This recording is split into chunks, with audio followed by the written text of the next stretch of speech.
आई cap लेते हैं, ठीक है। फिर प्लस करेंगे, ठीक है, समझना जरा ध्यान से। उसके बाद y2 माइनस का y1 करेंगे अलॉन्ग जे कैप, ठीक है। उसके बाद y एक्सिस में यूनिट वेक्टर क्या लेते हैं, जे कैप, प्लस z2 माइनस का z1 करेंगे, ठीक है, z2 माइनस z1, और ये हमें क्या देगा, k कैप देगा। क्या देगा, k कैप। इस तरीके से ये हम लोग ए बी वेक्टर निकाल सकते हैं। क्या निकाल सकते हैं, ए बी वेक्टर, है ना। This is all about R2 minus R1। R2 में से R1 को हम लोग माइनस करके लिख दिए इसको। इस तरीके से हम लोग क्या निकाल सकते हैं, एक ए बी वेक्टर निकाल सकते हैं, ठीक है। ये डिस्प्लेसमेंट वेक्टर निकालने का एक तरीका है कि किसी भी दो पॉइंट के बीच में, है ना, हम डिस्प्लेसमेंट वेक्टर कैसे निकाल सकते हैं। तो ये हमारे पास एक तरीका है, ये सबसे इंपॉर्टेंट पॉइंट है। अगर हमें वेक्टर समझ में आ जाएगा तो अपना काम हो जाएगा।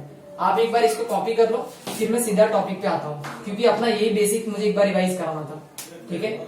आप एक बार इसको लिख लो, फिर मैं टॉपिक को आगे बढ़ा रहा हूँ, ठीक है। ओके, चलो यहाँ पे नेक्स्ट आगे बढ़ते हैं, ठीक है। अब देखो यहाँ पे Coulomb's law in vector form का बात करा जाए, उससे पहले मैं ये सारा चीज ना आपको एक क्वेश्चंस के माध्यम से समझाता हूँ, ठीक है। ये क्वेश्चंस जो है एग्जाम्स में पूछे जाते हैं, ठीक है। एक न्यूमेरिकल प्रॉब्लम्स आपका हर बार पूछा जाता है Coulomb's law in vector form से। तो आई होप कि आप इसके न्यूमेरिकल प्रॉब्लम को अच्छे करने के लिए जो है आपको इस कॉन्सेप्ट को बहुत अच्छे से समझना पड़ेगा।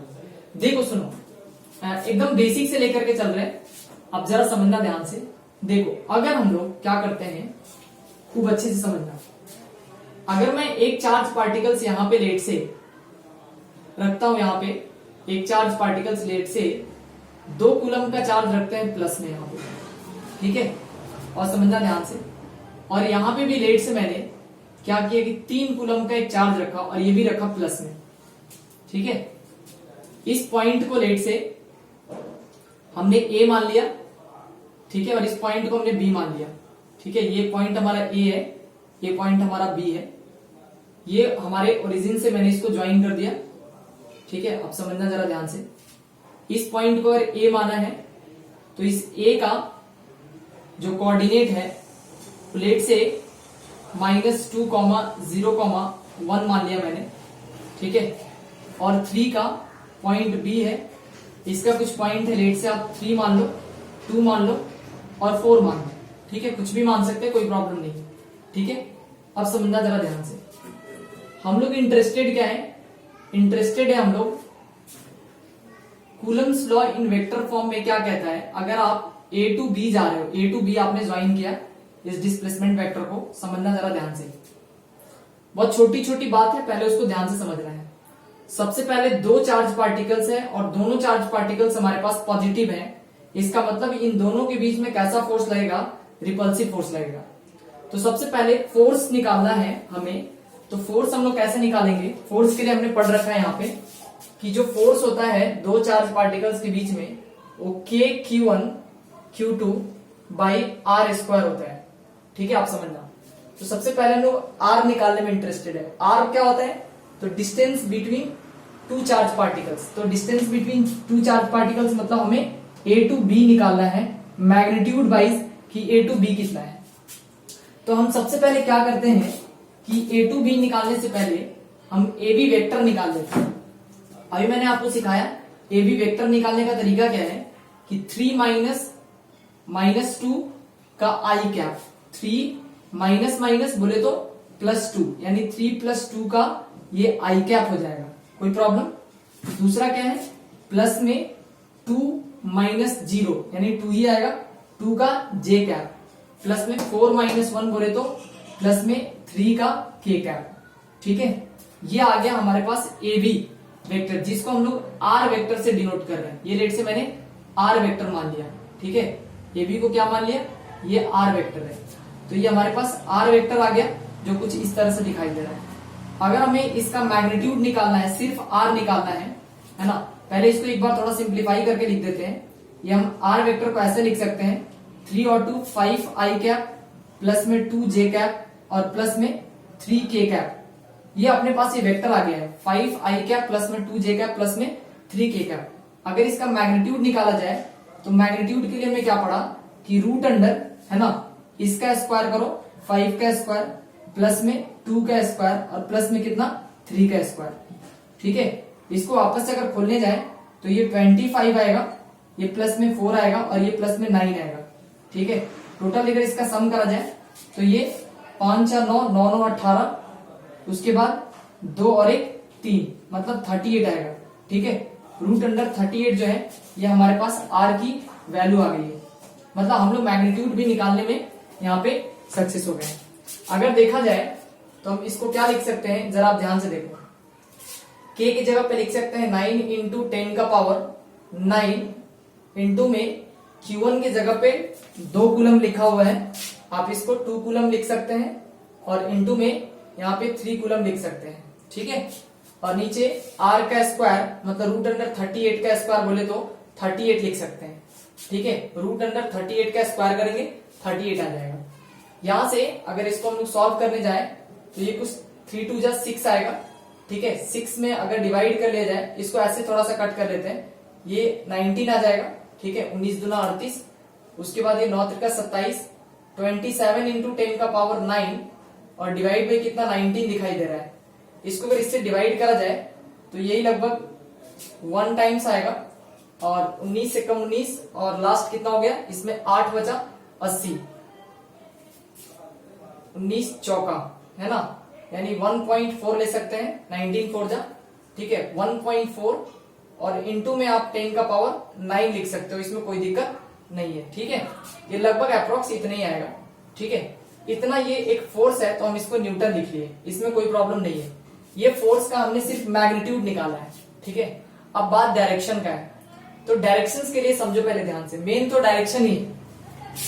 अब हमें डायरेक्शंस में क्या करना है आप समझो जरा ध्यान से, मैं इसको थोड़ा ऐसे समझा रहा हूं। ये अगर देखा जाए तो ये जो ए है, ये दोनों charge particles positive positive charge particles, एक पॉजिटिव यहाँ पे एक पॉजिटिव यहाँ पे, दोनों में रिपल्सन हो रहा है। तो ये जो बॉडी है वो कुछ इस तरह से जा रही है और ये बॉडी कुछ इस तरह से जा रही है। ठीक है, तो देखो ध्यान से, इस बॉडी पे ये बॉडी इसलिए इधर शिफ्ट हो रही है क्योंकि इसके वजह से इस पे एक फोर्स लग रहा है। तो ये यहां जो फोर्स लग रहा है वो force on A due to B लग रहा है, यानी क्या बोला, इसको हम लोग क्या पढ़ेंगे, force on A due to B. ठीक है, बी की वजह से जो फोर्स लग रहा है वो इस पे लग रहा है और इस पे क्या लिख सकते हैं हम लोग, force on B due to A, है ना। चूंकि दोनों इक्वल इन मैग्नीट्यूड है और अपोजिट इन डायरेक्शन है, इसलिए मैंने पॉइंट्स में आपको बताया था कि न्यूटन्स थर्ड लॉ को क्या करता है, वैलिड करता है। अब यहाँ पे जरा ध्यान से देखो, अब यहाँ पे एक हम लोग क्या कर सकते हैं, ए टू बी या बी टू ए, किसी भी डायरेक्शन में आप एक यूनिट वेक्टर लोगे। मैंने एक बार ध्यान से बोला, एक यूनिट वेक्टर आपको लेना है। क्या लेना है, यूनिट वेक्टर, है ना। या तो आप ए टू बी लो या बी टू ए लो, है ना, इसमें कोई भी दिक्कत नहीं है। आप ये देख लेना, ठीक है, कि आपको किधर लेना है। अगर मैं इधर एक यूनिट वेक्टर लेता हूं, है ना, इस साइड में, तो ये जो वेक्टर है हमारा, ये वेक्टर आर वेक्टर है। तो यूनिट वेक्टर अगर ए टू बी दिया जाए तो हम इसको आर कैप लिख सकते हैं, कोई प्रॉब्लम, आर कैप लिख सकते हैं ना। देखो ध्यान से, जब ए टू बी जा रहा है ना, तो ए टू बी में हमने एक यूनिट वेक्टर क्या लिया, आर कैप लिया। आप समझना जरा ध्यान से, अगर फोर्स के मैग्नीट्यूड की बात करी जाए तो फोर्स का मैग्नीट्यूड हमने निकाल लिया। अब हम लोग को देखना है फोर्स ऑन ए बी और फोर्स ऑन बी ए, यही कैलकुलेट करना है। ठीक है, यानी अगर ये वेक्टर के फॉर्म में होगा तो वेक्टर के फॉर्म होने का मतलब पहले फोर्स लिखेंगे और इसके अलावा इसका यूनिट वेक्टर लिखेंगे। तो एफ ए बी के डायरेक्शंस में ए टू बी जाते हुए देखना है। ए टू बी हमने यूनिट वेक्टर क्या लिया, आर लिया, मतलब इसमें ये तो मैग्नीट्यूड हो गया और ये इसका डायरेक्शन हो गया, है ना। मैग्नीट्यूड को एफ से डिनोट कर दे रहे हैं और आर कैप को हम डायरेक्शन से रिप्रेजेंट कर दे रहे हैं। अब चूंकि फोर्स ऑन ए बी जो है, यानी इस डायरेक्शन में जब ए टू बी जा रहे हैं फोर्स, तो इसका डायरेक्शन से हमारा इस साइड में है। तो अगर एफ बी ए की बात करी जाए, है ना, तो इसका डायरेक्शन इसके जस्ट यूनिट वेक्टर के अपोजिट में लग रहा है। तो यूनिट वेक्टर के अपोजिट में लगने का मतलब हो गया कि एफ इंटू में माइनस का ये आर कैप हो जाएगा। देखो ध्यान से, force on A due to B, जब force on A due to B, A पे जो फोर्स लग रहा है बी के वजह से, ठीक है, ये इसका मैग्नीट्यूड, और हमने यूनिट वेक्टर ले लिया इस डायरेक्शन में, ए टू बी के डायरेक्शन में, ए बी के डायरेक्शन में, ठीक है। जब ए बी के डायरेक्शन में लेंगे तो यहाँ पे ये आर कैप होगा, क्योंकि देख लो आप ध्यान से इस डायरेक्शन में, है ना, इस डायरेक्शन में हम लोग यूनिट वेक्टर लिए हैं ए टू बी, तो इस डायरेक्शन में लेने का मतलब ये होगा कि ये वाला जो फोर्स आपको दिखाई दे रहा है ना, ये फोर्स इधर लग रहा है, फोर्स किस पे लग रहा है, बी ड्यू टू ए, यानी ये फोर्स का डायरेक्शन इधर हुआ, force on B due to A, ये इधर फोर्स का डायरेक्शन और यूनिट वेक्टर का डायरेक्शन भी इधर है, तो दोनों का डायरेक्शन सेम दिख रहा है, तो ये फोर्स इधर लग रहा है और ये फोर्स इधर लग रहा है, ऐसा समझे।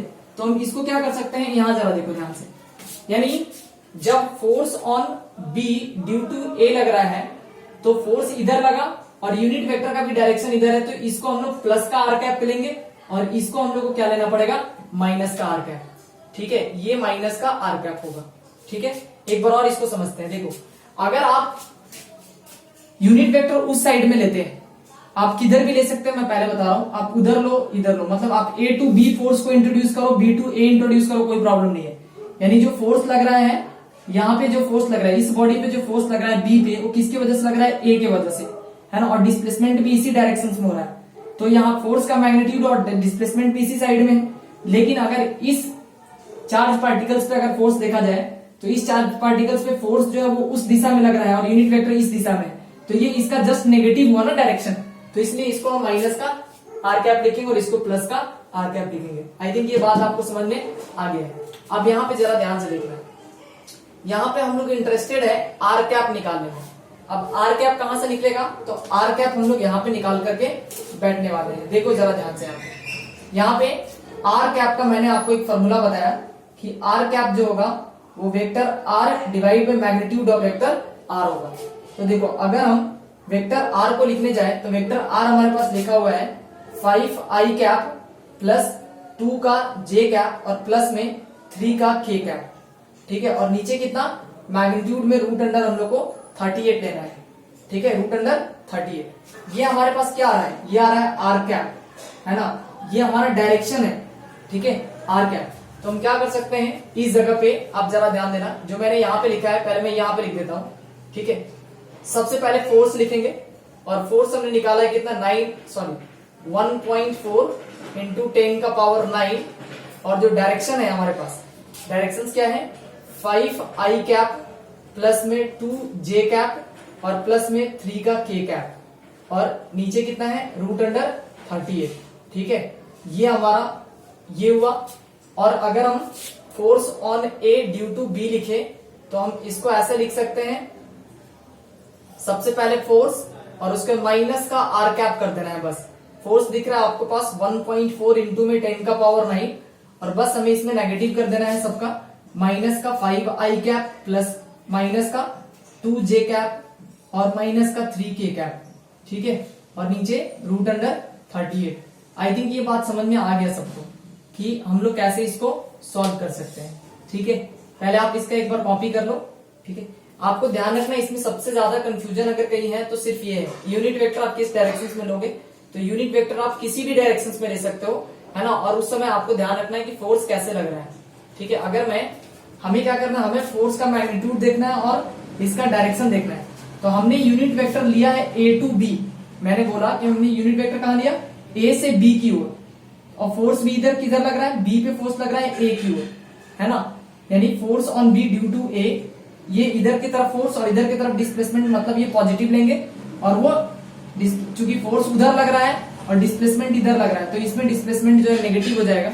इसीलिए हम लोग जब force on A due to B कर रहे थे तो यहाँ माइनस का आर कैप लिखे और यहाँ पे प्लस का आर कैप लिखे, ठीक है। पहले आप इसको कॉपी करके आओ, फिर हम आपको बताते हैं, ठीक है। आप लिख करके आओ इसको।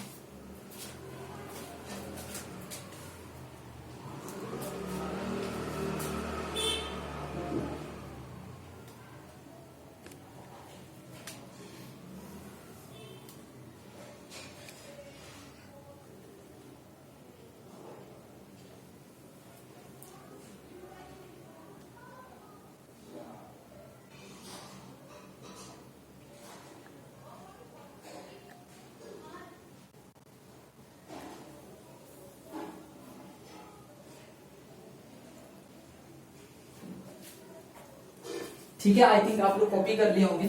ठीक है, मैं आगे बढ़ता हूँ। यहाँ पे ये थोड़ा सा कट गया था, इसका इमेज मैं आपको बता दे रहा हूँ। ठीक है, कुछ नहीं करना है, बस ये आर कैप मैंने जो यहाँ निकाला है उसको हम लोग यहाँ पे रख लेंगे। ये आर कैप पॉजिटिव है, यहाँ पे नेगेटिव है, नेगेटिव के सामने सबको नेगेटिव कर लेंगे और बस उसकी वैल्यू को रख लेंगे। ये सिंपली है, यहाँ तक सॉल्व कर लोगे। अब देखो, समझो जरा ध्यान से, इस पे बेस्ड क्वेश्चंस करने आना चाहिए। मेन क्या है कि आपका क्वेश्चन है, क्वेश्चन आपको करने आना चाहिए।